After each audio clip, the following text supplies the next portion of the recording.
Welcome, everybody, to the Stockton Federation of Teachers, SFT 2275, and the honoring of our colleagues, folks that we have worked with over the years and who have contributed so much to our lives and to the life of the university. We have to do a ritual first. This takes place each time there is a passing of the torch. God damn. She didn't bring my tiara. You're not queen anymore. I used to have a tiara. You're not queen anymore. Instead, she got Roger this really cool crown. Because I'm the king.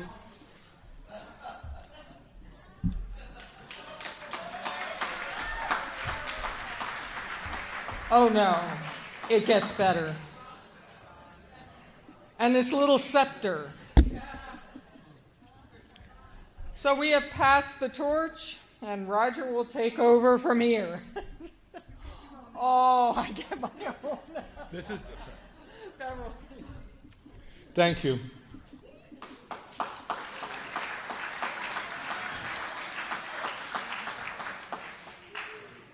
So many of you had so little respect for me before, and this should probably just finish the job. Okay, so as much as I'd love to wear this for the rest of the evening, I actually do want to have the attention focused where it belongs, which is on our retirees. Okay.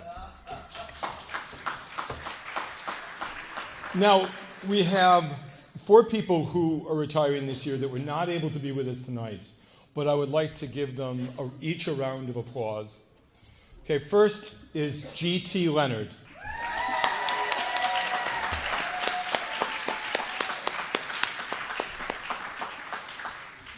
The second is Joe Marchetti.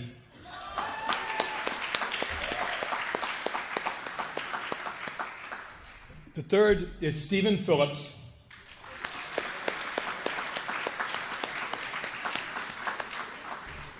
And the fourth is Larry Nutt.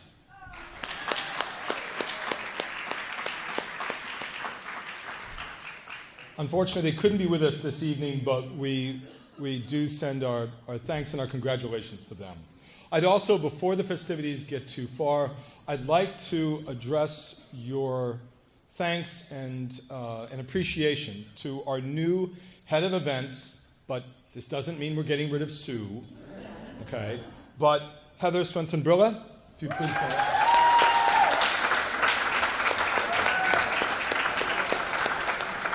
So she was responsible for coordinating all of this tonight, which is, of course, quite the thing. Yes.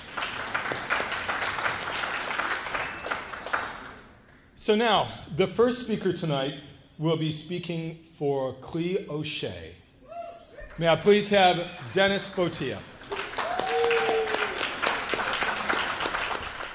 Good evening. You know, I printed this out on paper, and I think I should have made a larger font. There you go.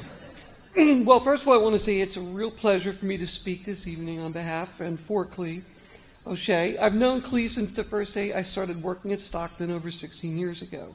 So I thought I'd share with you some things about Clea that you may not know. Clea has worked at Stockton for about 22 years. since July of 1996. However, her career in media spans many, many years, going back all the way to 1972, when she worked as a student worker at Northern Essex Community College and then full-time as audiovisual director at Bradford College beginning in 1978. In an early Her Too moment, she worked as a director of audiovisual services at Bradford for 6 months until a man applied for another position at the college, and her supervisor, who was the director of the library, made him the director, thinking that he must know more than Clee did. We know why. And then moved Clee to assistant director. That was until the pressure of the job got to him and he quit 6 months later. Then, of course, Bradford reinstated her as the director. Clee left Bradford when the new male library director, just happened to be male, decided to change the title of the department from audiovisual to media and made her reapply for the job. How does that happen? The new position required a master's degree, and while she was still attending grad school for her master's, she didn't have the degree officially yet. And without it, she didn't get her job back.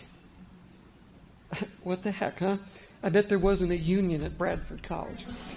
Clee finished her master's degree in 1991 from UMass Boston in instruction and media design. Between then and arriving at Stockton, Clee worked in media centers at Simmons College and Andover High School.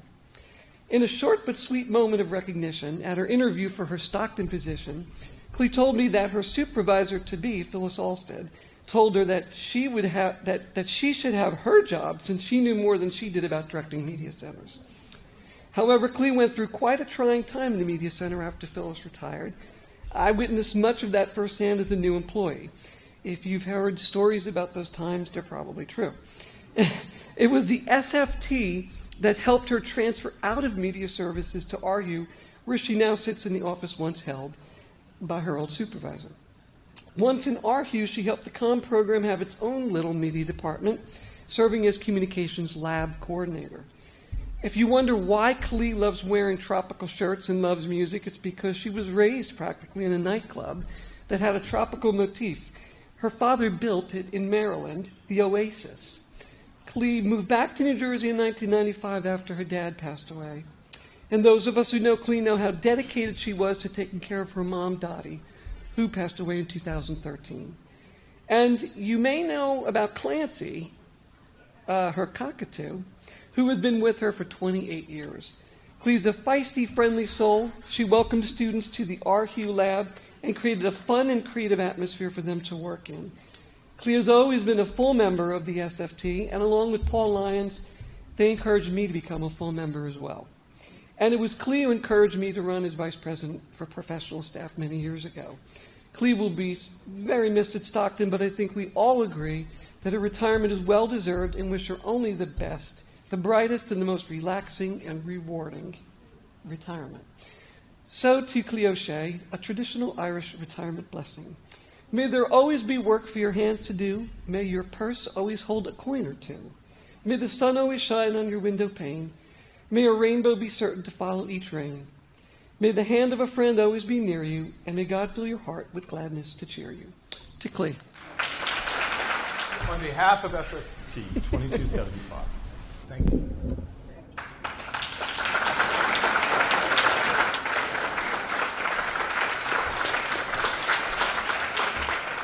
Our next presenter will be speaking for Mel Gregory.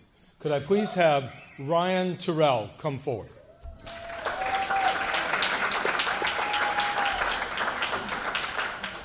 Good evening, everybody. My name is Ryan Terrell. I'm one of the assistant directors in admissions. I'm fairly new, so I'm very honored to be up here tonight honoring Mr. Melvin Gregory. When I got hired, they said, you remind me of a young Mel. And I was so anxious to get the job, I didn't even ask who was Mel. But after working with Mr. Melvin Gregory, in all seriousness, that's one of the highest compliments that I've ever received. So I'm going to run through some of his accomplishments for over 30 plus years. as serving as the coordinator of minority recruitment and special programs and admissions. So just bear with me because there are a lot, all right? You know, when you think of retirement, you think of the end of a career and the end of life's work, but not with Mr. Gregory. This truly is his life's work. Mr. Mel is a native of Jersey City and a Giants fan, and I won't hold that against him. In high school, he was an all-county running back. And after high school, he traveled to Kansas, where he attended Wesleyan University, and he was very active in the Black Student Union. But he left after realizing he couldn't get a decent haircut and came back to the East Coast. He received his undergraduate and graduate degree from Montclair State University. And Mr. Mel has served as a youth counselor in many capacities. He also served as a counselor in the Educational Opportunity Fund program at Montclair and Jersey City University. And I think it's important to highlight, as we come up on the 50th anniversary of the EOF program, this was some of the first legislation that was passed, and Mr. Mel was able to serve in that capacity. He's a proud member of Alpha Phi Alpha in the Alpha Theta Lambda chapter of Atlantic City. He's a devoted husband and father and a devout Seventh-day Adventist in the congregation in Newtonville. And he's a surrogate father and mentor to students on campus. But I don't really want to talk about the stats that I wrote down because I don't think that serves Mr. Mel's legacy. And I think, you know, it's fitting that they're giving a clock out tonight because his work is timeless. It's cyclical. You know, the hands on the clock, they start and they go round and round. When I thought about this, I thought about a couple months back, I was interviewing a family, a father and a young daughter, and the father was a successful businessman, and he had graduated from Stockton, and he really wasn't sold. He was filling me out in the office. He's like, who's this young guy telling me how good Stockton is? I don't know him. And, you know, I was telling him about all the stuff that we have to offer, the special programs, and then I mentioned how Stockton was a family and how mentoring is a crucial component and how sometimes I still rely on my mentor and former colleague, Mr. Gregory. And his eyes lit up. He said, Mr. Gregory? He brought me here. And he gave me a chance when no other schools would. I wasn't the best high school student. But he looked past the paper. He looked at me and he said, I'm going to give you a chance because I know nobody else will.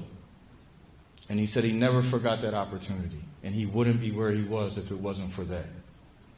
Timeless, cyclical, like the hands on the clock. That's the work that Mr. Gregory does.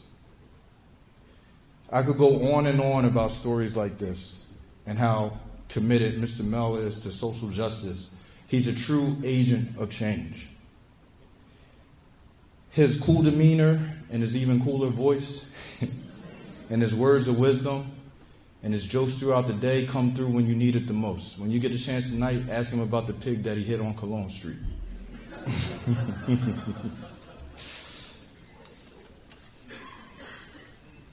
His work for social justice and higher education has brought many students to the university and gave them a true seat at the table and added equity and value to earning a degree at Stockton University. A lot of times we bring roses to our heroes, our mentors, and our loved ones when they can't smell them. But not tonight. So thank you, Mr. Melvin Gregory, for changing the world. Your work is truly timeless. Thank you.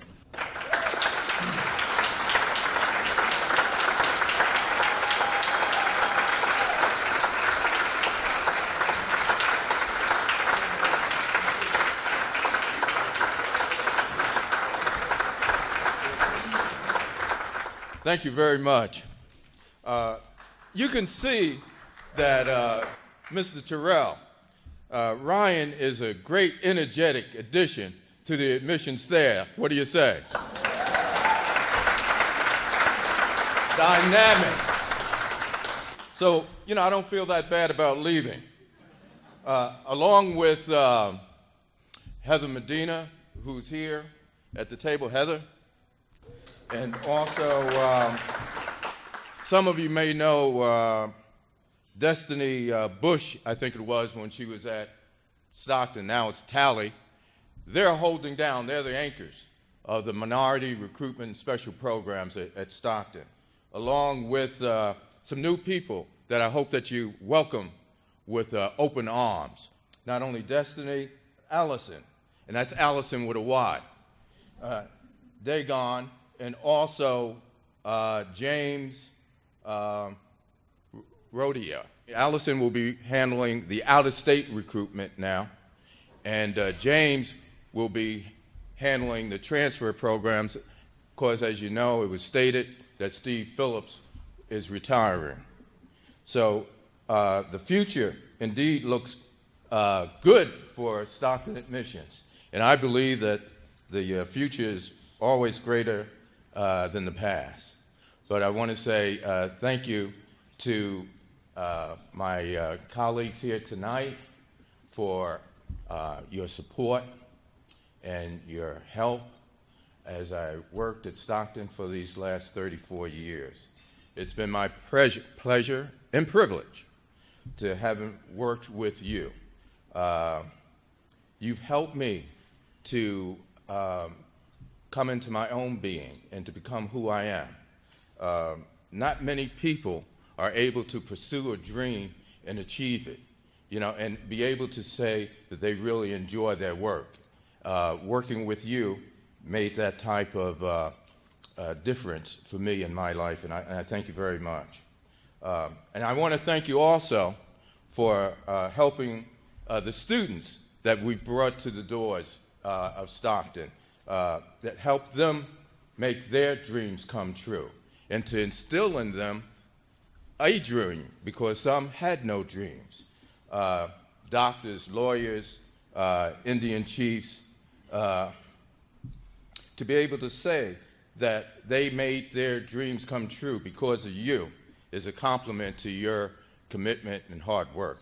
And I thank you for receiving so many of them from the nightmare of poverty and breaking the bondage of prejudice, discrimination, and hatred that we find too abundantly even in the world today.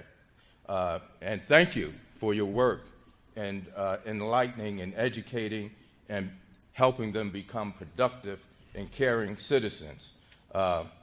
We only have to look across the bay and we'll see Atlantic City emerging from its economic distress, and you'll see the mayor of Atlantic City, you'll see the president of the City Council of Atlantic City. Both are Stockton graduates.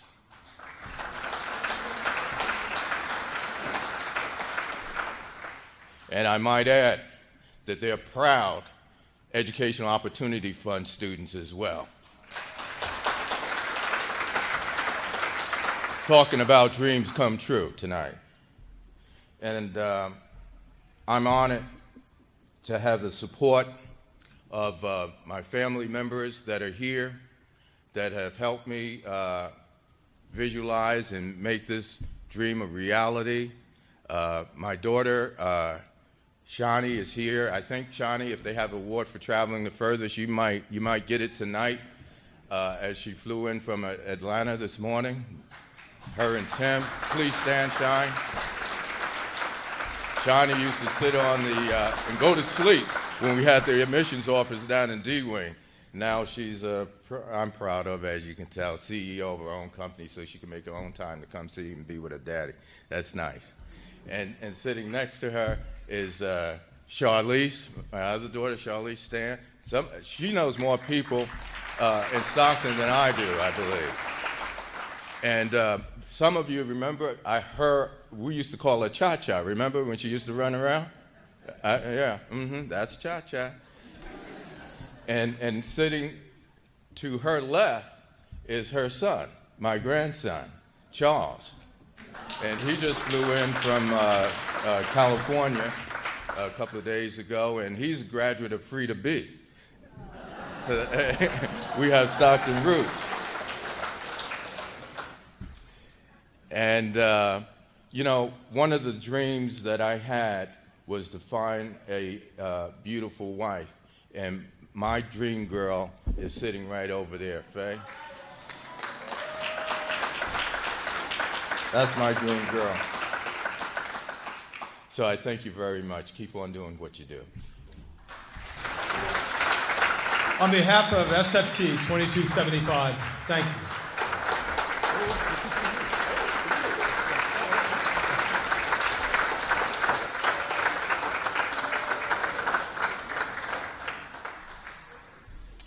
All right, I'd like to bring up now, if I could, speaking for Louise Sowers, Elaine Bukowski.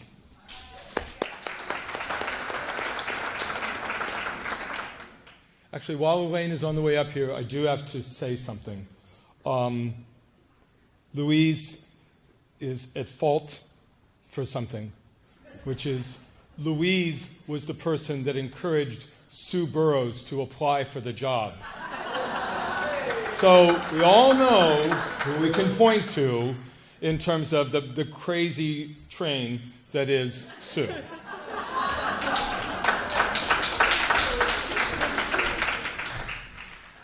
Well, good evening, everyone. I came up from Georgia to celebrate Louise's retirement because she's my best friend now. I first met Louise through committee work for my own particular program when I was at Stockton. And it was then that I knew that this was someone I wanted to work with again because she had such an excellent work ethic. She really was concerned and cared about students and wanted to see them succeed and get to where they needed to be. I continued to work with her on other committees, and probably the latest was the FRC.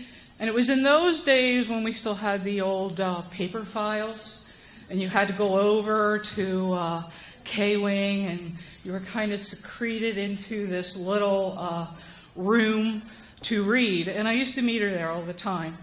And we'd spend hours reading and reading and reading. And through that, I gradually got to know her. Over time, I truly got to know her family. And really began to see dedicated, honest, hardworking, generous, best interest of people at heart, and someone whom you know you can always rely on. No one could have asked for a better colleague than Louise. I'm really glad that our paths crossed many years ago, and I'm glad that our collegial work brought us closer together, and that I now have a lifelong friend on whom I can count. And of course, when I'm up this way, I always know I have a place to stay. It's a second home now. Stockton's losing an excellent teacher, a dedicated researcher, and a truly engaged community member. And finally, to borrow from one of my personal favorites, James Taylor, today, today, today, you're finally on your way. The time has come to say goodbye, goodbye, goodbye. So Louise, as you say goodbye to Stockton, I wish you all good things in your retirement and many years to enjoy life and relax and just be. Thanks for being a friend. And I'd like to invite Louise up.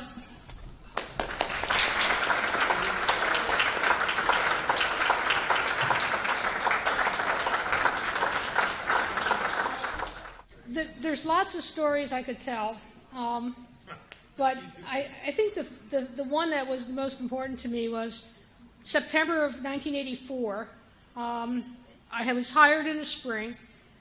I was in the NAM's office, and in walks this guy who looks like Einstein. Y'all know who I mean, Yitzhak. And he says to me, "Why are you here?" I said, why am I here? He said, yeah, what brought you here? I want to know what brought you here. And I looked at him and I said, I've never seen a faculty so dedicated to the students as the Stockton faculty, and I want to be a part of it. And that's it. And that's where I've been for the last 34 years. The second word I have for this is family. Stockton has been family. It's been a way of life. It's not a job. It's been a way of life. And that's what I tell my daughter. It's a way of life. If you become part of Stockton, it becomes part of you. And I'm going to miss it. Bye.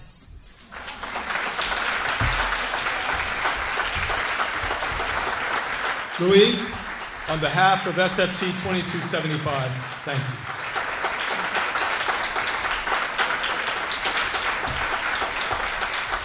For our next speaker, we had set up security as best we could, but somehow a stray administrator or two snuck through. But this one I think we'll all be forgiving for, since how much he's helped us all. And he's speaking for a wonderful person, speaking for Alfonso Gandica. I'd like to bring up Jim McCarthy.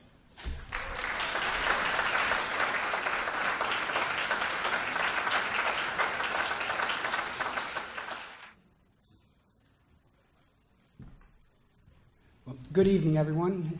Am I loud enough? Half of my life I've been told that I should speak up. The other half I've been told to be quiet. So I hope you can hear me clearly. I'm delighted to be here. It's a pleasure to see so many familiar faces, people that I've known for so many years. And I'm here to sing the praises of Stockton, its fine faculty, and one faculty member in particular who had an important role in my education and career development. As many of you know, I retired from Stockton about 3 years ago. I also graduated from Stockton nearly 42 years ago in 1976. I'm proud to say I grew up and I grew gray at Stockton. Like so many alumni from Stockton, I was a first-generation member of my family to attend college. My mother and father were unfamiliar with the workings of higher education. When I left home for college, my father really couldn't share much in the way of advice. The advice that he gave me, he said, Jim, I can't tell you what to do or even what to expect. The advice I'll give you, you can get off of a jar of mayonnaise. And what he said was, keep cool, don't freeze. So I entered college largely uncertain about the challenge, my limitations, and my capabilities. I recall first being asked if I was matriculating, and I was wondering if I was possibly showing signs of developing some nervous condition. But intellectually and socially, I grew up at Stockton.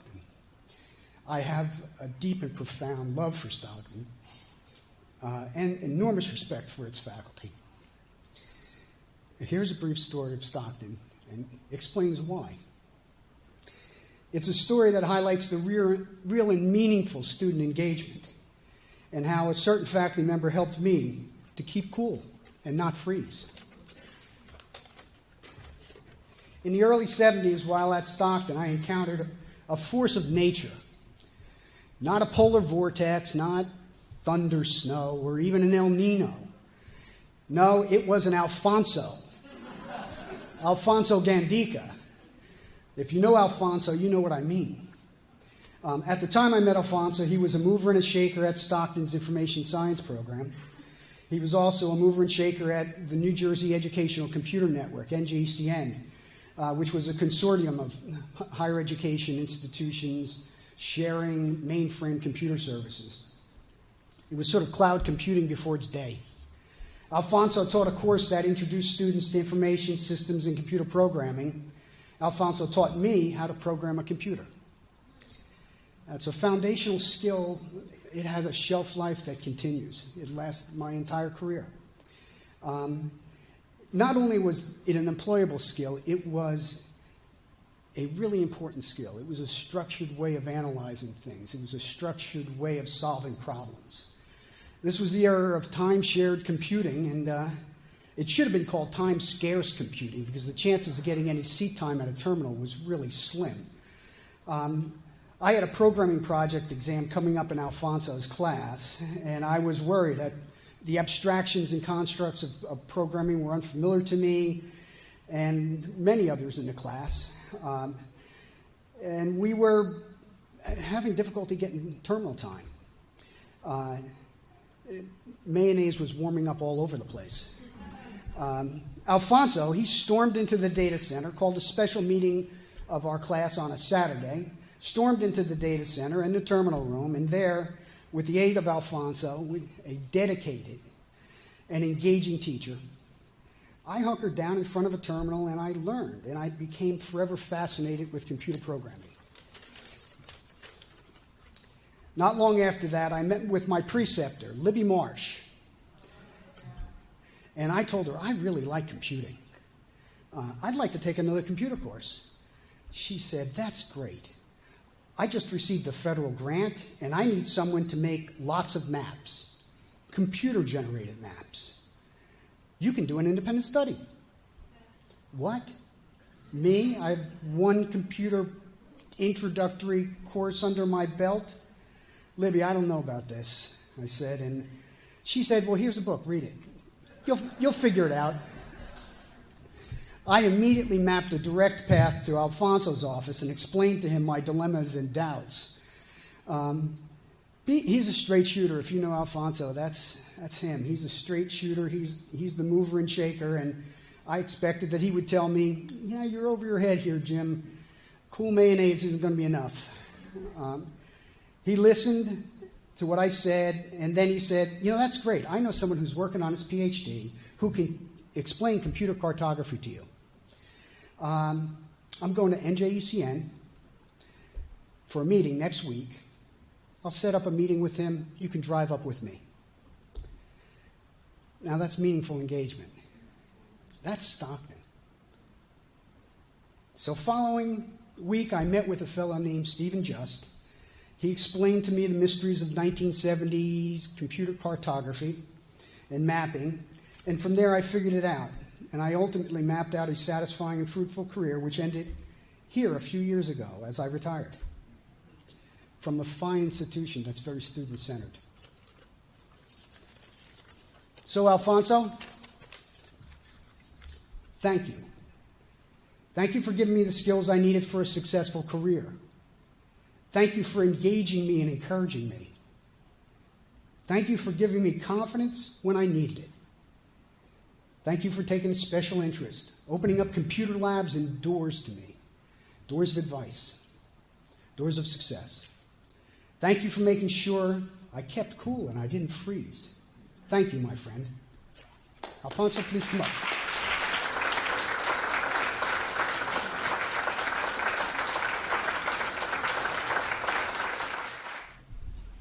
Good evening.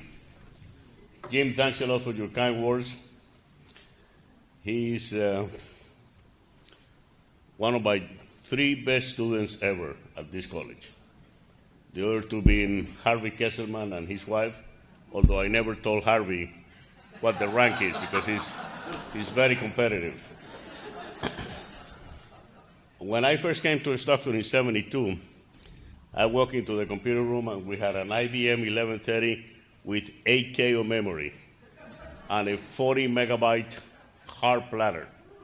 That was the same type of computer that I had the opportunity to learn about computer programming back in Columbia in 1965, before I came to Pitt in 1967, and it was a gift from MIT to my school, Universidad de los Andes. So I figured somebody in Trenton must be getting a nice case of scotch for Christmas, so we started the IBM 1130 replacement. So Jim has been very instrumental in developing, I don't know how many, we probably have more than 3,000 computers in the college today. He was very instrumental in achieving that wonderful level of computer expertise. I want to thank also Anne, Roger, Sue, and Heather for putting together this affair and for your relentless work on behalf of the faculty at Stockton. Thank you very much.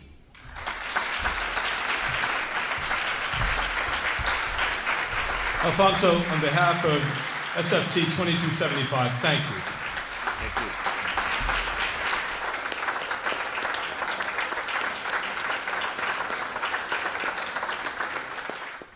Our final honoree for the night is someone to whom I have somewhat of a personal connection.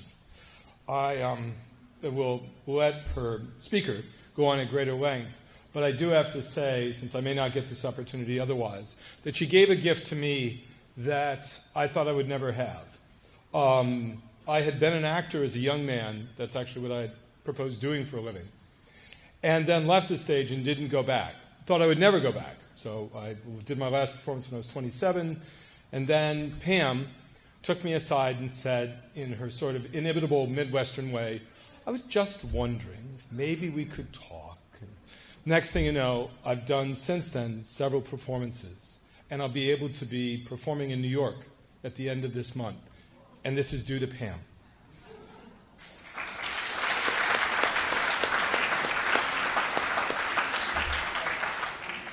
Unfortunately, this was too late for the Tonys, so. But, person who knows her better than anyone here, and who I also consider a very good friend, and a wonderful, wonderful person, Mark Mallett, come forward.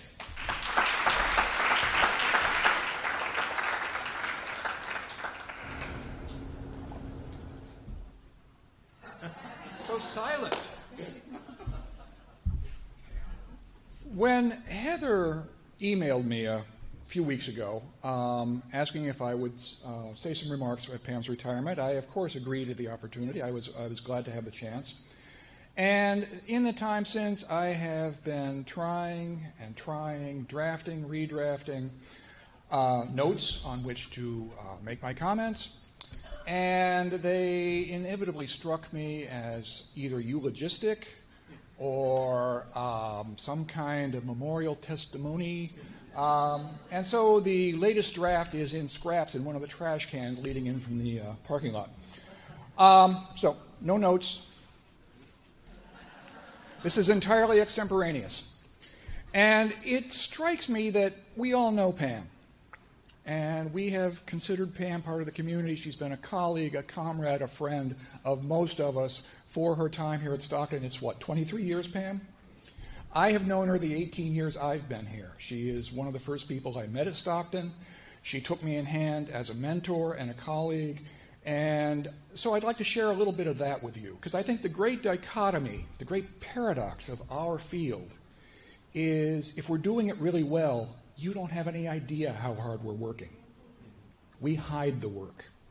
And I think some of that needs to be mentioned. One of the things that first struck me about Pam, and I think one of the reasons that we really got onto a wavelength early on, is that we both came out of a professional background. We had gotten our degrees, we'd gone out and worked professionally, and then came back because teaching was what we wanted to do. But ours is a field that practical experience and practical knowledge is very important. And so that, I think, is central to the ethos that Pam has established for Stockton Theater and that I'm trying to carry forward as she gets ready to leave. We are committed to a liberal arts education with professional training, and that's a hard mix to make. So I think one of the things that I appreciate, we spend a lot of time with our students, and I think this is one of the things that Pam really excels at. Theater works on a social foundation, and when we're in production, it's like a second full-time job. When Pam has a show in rehearsal, she's putting in 40 hours a week after 6 o'clock, in addition to the hours she puts in before 6 o'clock. And again, it's not really important, and you don't need to know that to come and enjoy the shows. But the impact that she's had on Stockton happens on a level that isn't always visible on the surface. And I think that it may become a little bit more visible when she's gone, but we're going to find ways to work around that. Under Pam's direction, and as the senior member of our faculty, I consider her our artistic director in a way, but we've done some amazing things for a program of our size. We've been rather adventurous. We've taken shows abroad 3 times. We have done new works. I would say probably a third of our repertory over the 18 years I've been here has been original works. Some of her own creation, but some as just works that haven't ever been seen before. We have received comments from colleagues at other institutions just amazed that we would even undertake something of that magnitude, let alone succeed with it, or sometimes even get invited to bring it to another country. So, we've got a lot to really be proud of, but I think the thing I'm most proud of is that I've had a chance to get to know Pam. And in 18 years, I've learned a lot from her myself. And that's about the end of my remarks. Like I say, we all know her, so let's celebrate her. Pam, would you please come up?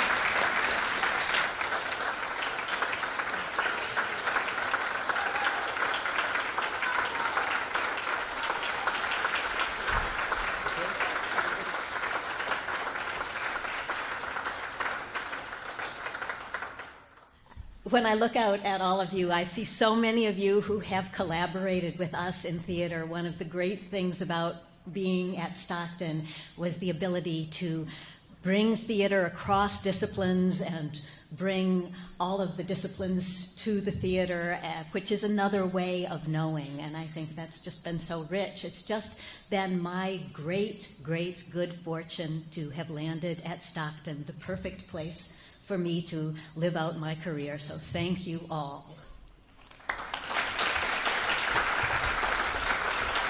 Pam, on behalf of SFT 2275, thank you.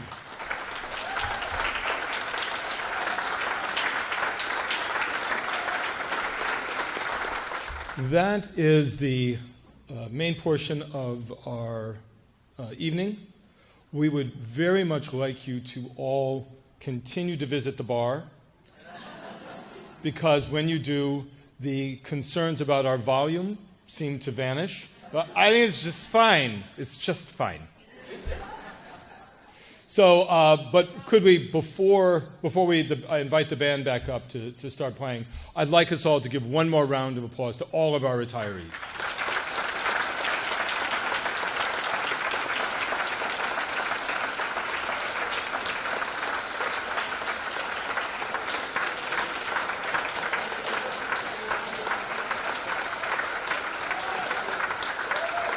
And now, as my predecessor used to always say, remember that the union is not the officers or anything like that. The union is all of you. You are, in fact, the union. And the union should come up and dance.